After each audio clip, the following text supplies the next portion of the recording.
Barrister Suman একজন সুপ্রশিক্ষিত ফটকাবাজ।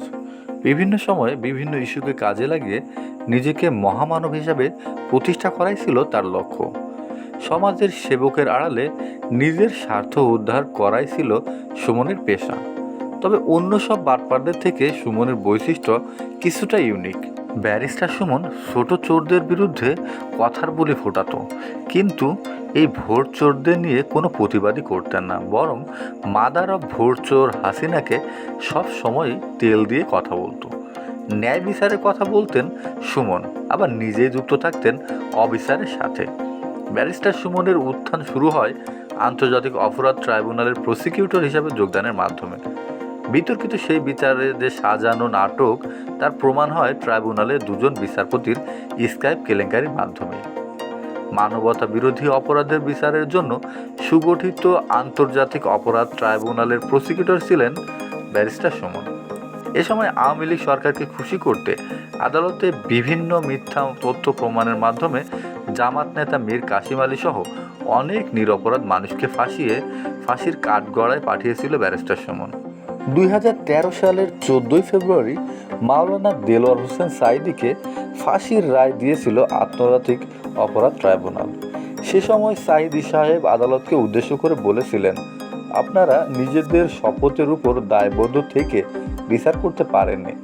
নিরপরাধ মানুষগুলোকে মিথ্যা সাক্ষ্য প্রদানের মাধ্যমে ফাঁসি নিশ্চিত হবার পর ব্যারিস্টার সুমন ট্রাইব্যুনাল থেকে পদত্যাগ করেন।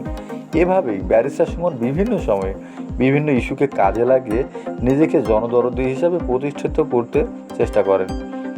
তার তৈরি ব্রিজের নাম ভাঙিয়ে বিভিন্ন মানুষের কাছ থেকে টাকা নিলেও তিনি তা প্রকাশ্যে ওইসব খরচের হিসাব দিতেন না।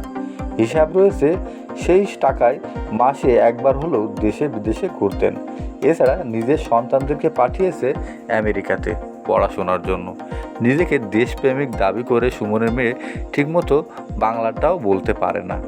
ফেসবুকে সাজানো ভিডিও বানিয়ে সস্তা জনপ্রিয়তা নিয়ে ভোট চুরি নির্বাচনে এমপি হওয়ার পর তার এলাকায় এখন দূরস্থ অসহায় মানুষ সমস্যা নিয়ে তার সাথে দেখা করতে গেলে তিনি দেখা তো দূরের কথা, তাদেরকে তাচ্ছিল্য করেন। সর্বশেষে কোটা আন্দোলন এবং প্রধানমন্ত্রীর পদত্যাগে এক দফা দাবি নিয়ে ব্যারিস্টার সুমন বলেছিলেন, আপনারা প্রধানমন্ত্রীকে পদত্যাগ করাতে চান, কিন্তু আপনাদের আন্দোলন তো পুরোটাই জামাত বিএনপির হাতে চলে গেছে। তাহলে আপনারা জামাতকে আবার ক্ষমতায় নিয়ে আসবেন, তারেককে ক্ষমতায় নিয়ে আসবেন। তারেক তো দণ্ডপ্রাপ্ত। এক দফা সমালোচনা করে সুমন আরও বলেছিল, আজকে আপনারা এক দফা চাচ্ছেন, আপনাদের এক দফা কি?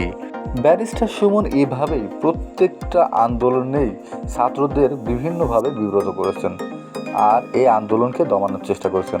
আর এজন্যই আজ ব্যারিস্টার সুমন ফাঁসির কাঠগড়ায় দাঁড়াবে।